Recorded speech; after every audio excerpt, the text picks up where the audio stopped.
Bonjour à toutes et à tous et bienvenue dans Dev Café. Comme chaque matin, on se retrouve pour faire une revue de presse des dernières actus dans le monde du dev, maintenant finalement que tout le drama autour d'OpenAI est fini.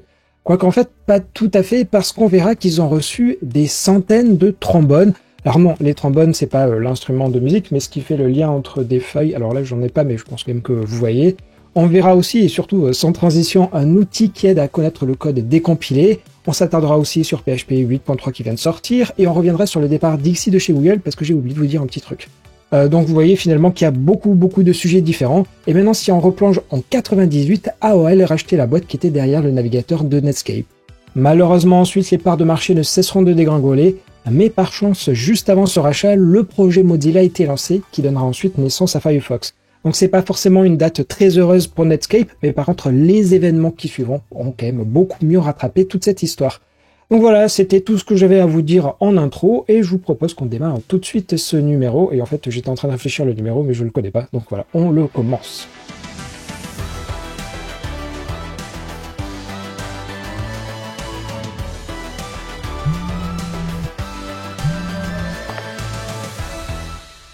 On va donc voir ce qui se passe avec les trombones, et rassurez-vous, il n'y a rien de mal. Et concrètement, OpenAI a reçu plusieurs milliers de trombones dans ses bureaux de San Francisco, mais par contre, ça n'a rien à voir avec les événements autour de Sam Altman, parce que ça date de l'an dernier. Mais par contre, c'est uniquement maintenant qu'on l'apprend, et vous allez voir que c'est pas anodin. Et plus précisément, ces trombones ont été envoyés par un employé de chez Anthropic, qui est la boîte qui publie le LLM Cloud que je vous avais parlé hier. Et si ces trombones ont été envoyés, c'est en référence à Nick Bostrom, qui est un philosophe, et il avait émis l'hypothèse qu'une IA ayant pour seule tâche de fabriquer autant de trombones que possible pourrait involontairement anéantir la race humaine pour atteindre son objectif.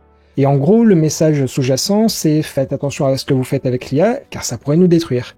Et pour avoir un peu de sous-texte, Anthropic a été fondé par d'anciens employés d'OpenAI qui n'étaient plus d'accord avec les valeurs.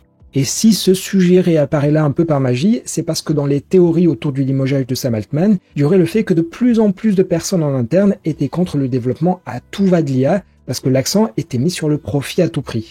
Donc derrière cette anecdote qui ressort maintenant, on a clairement des chantiers majeurs à venir chez OpenAI, sachant qu'on attend toujours l'AI Act en Europe qui pourrait justement forcer à réguler un peu toutes les IA. Je continue et je voulais vous faire un correctif ou même plutôt apporter des infos supplémentaires par rapport à la démission de Ian Hickson ou de Ixi si vous préférez. Alors clairement, il n'y a pas du tout d'édit sur tout ce qu'il a dit sur sa manager et sur Sundar Pichai, mais son article en fait il s'arrêtait un peu sans vraiment qu'on connaisse son avenir. Sauf que, bien je dois l'avouer, j'avais pas fait attention, mais en même temps il y avait un deuxième article qui détaillait justement son avenir, et il explique qu'il va bien continuer de contribuer à Flutter sur son temps libre, vu que c'est un projet open source. Donc dit clairement, il veut pas laisser son bébé, parce qu'il précise que faire du cross-platform en Flutter pour le desktop, ça a tout pour devenir la solution par défaut, et donc remplacer Electron. Mais il cite aussi la version en WebAssembly qui aurait un énorme avenir selon lui. Et d'ailleurs, je ne l'ai pas précisé hier, mais pour ceux qui ne le connaîtraient pas, il a par exemple créé les tests ACID qui permettent de valider la conformité avec les normes du W3C, et d'une manière générale, il a beaucoup contribué sur la création de l'HTML5 et même du CSS. Donc finalement, venant d'une personne autant reconnue dans le monde du web, ça a énormément de poids. Et bon, à l'instant T, Flutter Web, ça a du potentiel, ok, mais bon, il y a aussi surtout une marge de progression. Et ça, c'est donc son avis global sur le projet, et maintenant qu'il est plus assigné à des tâches en particulier, il va retravailler sur un vieux package qui s'appelle RFW, et ça permet en gros d'avoir un système où c'est le serveur qui génère la vue et le client qui l'exécute, en gros c'est du server-side rendering. Par contre, quand je vous ai dit qu'il nous parlait de son avenir, c'est pas tout à fait vrai parce qu'on ne connaît pas en fait son futur employeur, mais donc on a juste la confirmation qu'il va continuer de travailler sur Flutter. On continue et initialement je voulais vous mettre ce sujet dans les actus en bref, mais sans contexte c'est un peu compliqué de vous donner l'info brute. Et bon, au cas où si je vous donne là comme ça, c'est que des joueurs anglais ont porté plainte contre PlayStation car ils auraient abusé de leur position dominante, ce qui aurait alors mené à des prix démesurés. Sauf que si j'ai besoin de vous donner du contexte, c'est qu'en réalité, cette plainte elle date d'il y a un an. Et s'il y a ce décalage, c'est parce que Sony a essayé pendant tout ce temps de faire annuler cette poursuite, mais maintenant on est sûr, il y aura bien un procès. Et la vraie raison derrière cette plainte, ce sont les fameux 30% de commission, parce que contrairement à Apple et à Google, il n'y a pas de 15% pour les plus petits devs, en tout cas pas de manière officielle et généralisée. Et là vous allez me dire que peut-être le Digital Market Act va peut-être changer ça, parce que c'est le cas pour l'App Store et le Google Play. Alors bon, déjà ici, c'est le Royaume-Uni, donc forcément ça les concerne pas, mais en fait, le DMA, ça a été pensé uniquement pour le concept de gatekeepers, et qui en gros sont les GAFAM. Sauf que Sony et Microsoft rentrent pas vraiment dans les critères, alors si, Microsoft pour Windows, mais en tout cas pas pour Xbox. Et c'est donc étonnant de voir que lui les a pas mis dedans, parce que ça pourrait tout à fait faire sens d'avoir des boutiques tierces. Mais en réalité, c'est pas forcément ce procès pris isolément qui est intéressant, mais plutôt ses conséquences et éventuellement sa jurisprudence. Parce que si Sony est reconnu coupable, forcément Microsoft et Nintendo se feront attaquer aussi sec. Donc voilà pourquoi finalement je pouvais pas vous expliquer ça dans les actus en bref, et peut-être qu'on va avoir un Dallas, mais un spin-off de Dallas on va dire.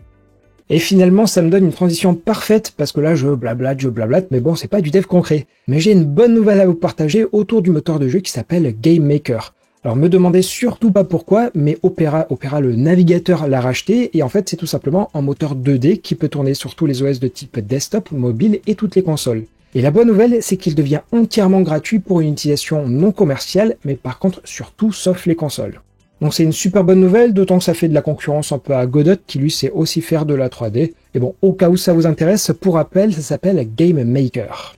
Et tiens, là je vais prendre une petite pause, et avant de voir des infos encore plus dev, voici les actus en bref. And we are calling it iPhone.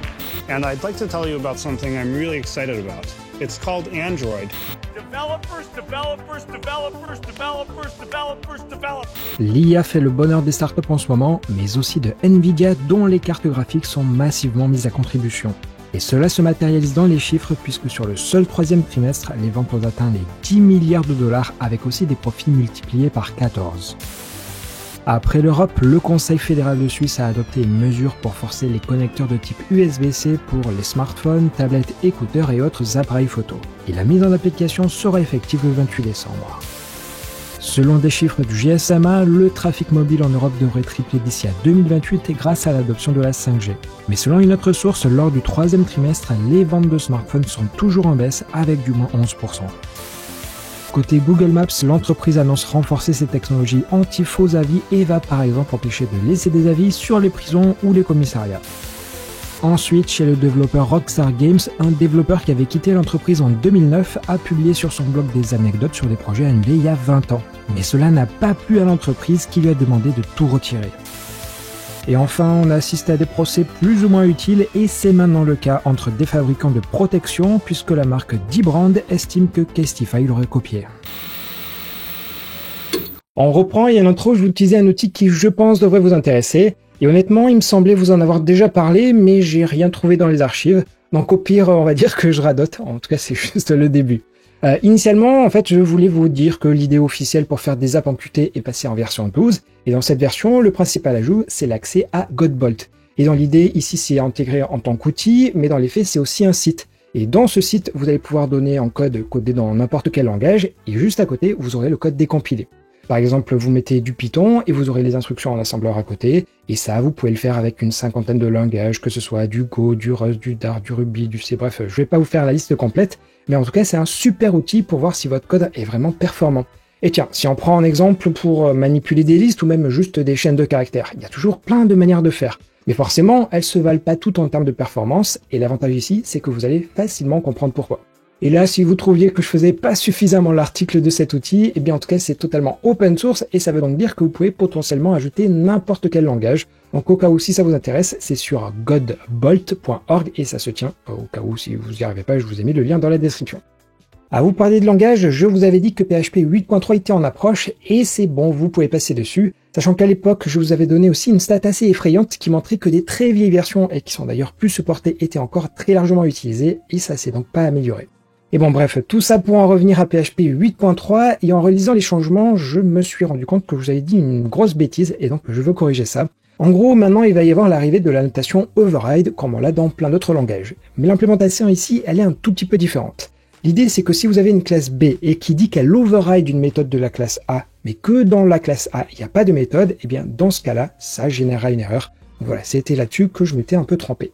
Et en plus de ça, on a une méthode pour valider un JSON plutôt que de faire comme aujourd'hui où on le décode et on attend que ça plante. Ensuite, pour les classes constantes, on a maintenant la possibilité d'y accéder par des variables. Alors si c'est pas très clair, regardez juste le code, je pense que ce sera beaucoup plus clair, oui, forcément. On a aussi le concept de type class constant et qui permet de dire ici que si j'ai une classe A qui a un attribut constant de type string et que je redéfinis cet attribut dans B, il doit forcément rester constant, mais forcément rester aussi une string. Si on continue, on a en PHP le concept de clonage, et désormais avec la 8.3, on peut par exemple initialiser 2 attributs, et lorsqu'on clone, on peut annuler les valeurs déinitialisées d'une certaine manière. Et après, on a un peu plus d'exceptions à droite et à gauche, et aussi plus d'options sur le randomizer, mais bon, on va dire que je vais passer, et en fait c'est un peu tout pour PHP 8.3. Et là, sans transition, parce que j'ai plus vraiment beaucoup de temps, mais simplement cette semaine, on a eu la sortie de TypeScript 5.3, et la semaine dernière, on a eu Fortran 2023 qui est sorti. Et non, vous rêvez pas, Fortran, ça a beau avoir 66 ans, mais il y a toujours des mises à jour. Et juste pour terminer, il faut bien que je parle d'IA, histoire de mettre des hashtags un peu de partout. Bon, en tout cas, si vous voulez faire tourner sur votre ordinateur des LLM, et donc ici on se parle de Windows, Mac et Linux, eh bien il existe LM Studio qui permet de lancer des LLM que vous aurez téléchargés, et ça au format GPUF.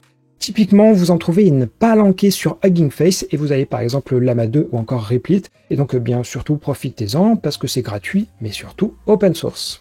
Et ce sera donc tout pour ce dernier épisode de la semaine, et en tout cas j'espère que parmi un peu tous ces sujets vous aurez à peu près trouvé votre bonheur, parce que bon, quand même il faut l'avouer, le dev c'est quand même énormément large. En tout cas, si vous voulez, on va dire, illuminer mon week-end, par exemple, vous pouvez appuyer sur le pouce en l'air et faire tous les autres trucs qu'on peut faire sur YouTube. Et donc voilà, je vais m'arrêter là-dessus, et d'ailleurs, tiens, je le dis un peu tard, mais bienvenue à ceux qui ont rejoint la chaîne, parce que mine de rien, là, notre drama d'OpenAI, eh bien ça a amené beaucoup de monde. Voilà, donc maintenant je m'arrête vraiment, je vous souhaite un bon vendredi, et ensuite un bon week-end.